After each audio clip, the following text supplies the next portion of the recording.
Do not ignore red flags. Do not make excuses for things like, well, she's not holding my hand. 'Cause you know the world is beautiful, so beautiful. So we've been doing this for 30 years now, right? And there's a reason why you guys are interested in this, right? There's a reason why you're going over. And that's wonderful.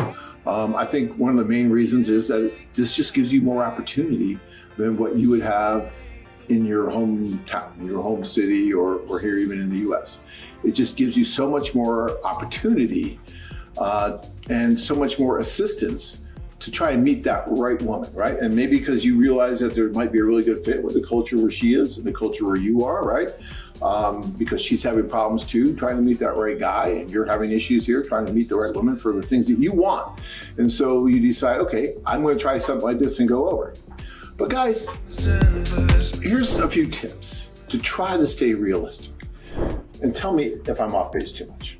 Tip number one, until you meet the woman, right? Until you actually meet her, you really don't have quote unquote real relationship. Okay, you might have kind of a virtual relationship. You might have something like that, but are you engaged before you meet her? No, you're not. You should not really be purchasing an engagement ring and doing those kind of things until you actually meet. When guys call me up now and they say, John, I'm so happy I'm engaged. My first question to them now is, have you met her yet? Because if they tell me no. It sounds like a logical question and you should not be asking. You shouldn't have to ask that. And I used to not ask that until more and more guys are saying that without first meeting. And I understand, you get caught up in letters and all that, and oh, I love you, we love each other, we love everyone. Okay, that's great. But until you really meet, you really don't know what's really going on, because you just haven't had the opportunity for all the senses to be there, right? And you just don't know what's really going on until the two of you are alone talking. And I don't care if she speaks your language or doesn't speak your language. Use Google Translate, do something. You can use an interpreter at first, but you need to be alone at some point. And you need to be able to talk and really see what's going on with that body language. And keep your wits about you, right? Do not ignore red flags. Do not make excuses for things like, well, she's not holding my hand. It's just a cultural thing. It's just a cultural thing.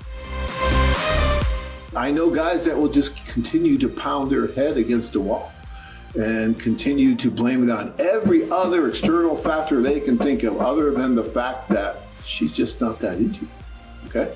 And sometimes it's hard to take. I remember this tour that I was on, and I remember the guy. I remember his face like it was yesterday. This was probably 15 years ago. And the poor guy met this wonderful woman at the social, and she was just being nice, and she was going out with him, every day almost during the day, which was fun. They had fun. They were dating. It was great. Okay, it was dating. There's nothing wrong with dating, but she wasn't that serious about him. He was already planning the marriage, planning the kids, the dog, the cat, all that. The white picket fence, had it all in his mind, right?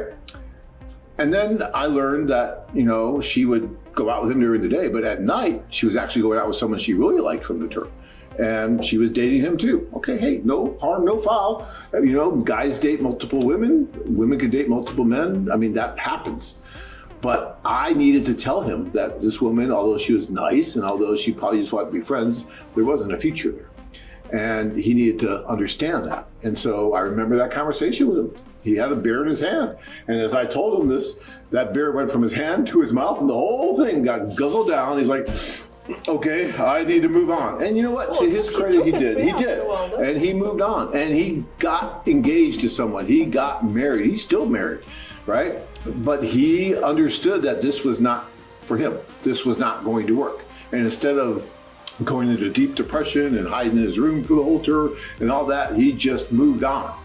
Sometimes you have to just move on, and it's hard because we don't want to. We want to make that work because in our mind, we spent all this time, maybe you wrote a bunch of letters, maybe you did all this, and you built this up in your mind so much to where you want it to work. And damn it, you're gonna make it work. You ever see someone trying to get that square peg into that round hole, and they just keep pounding and pounding and pounding, but no matter how hard you pound, it won't go.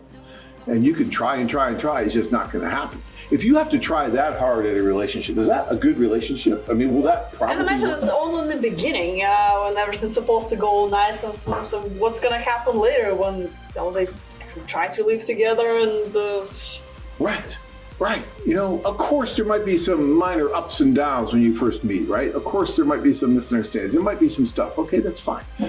But, you know, if it's constantly, I talk about this all the time, if it's constantly you, the man, giving, and getting really nothing back from her, and you have to keep doing that just to stay afloat, like you're treading water, that's no fun. Who wants to be in a relationship like that? I want to be in a relationship where I'm giving and I'm getting, and I'm giving and I'm getting. Because guess what? That is a normal, organic, happy, healthy relationship.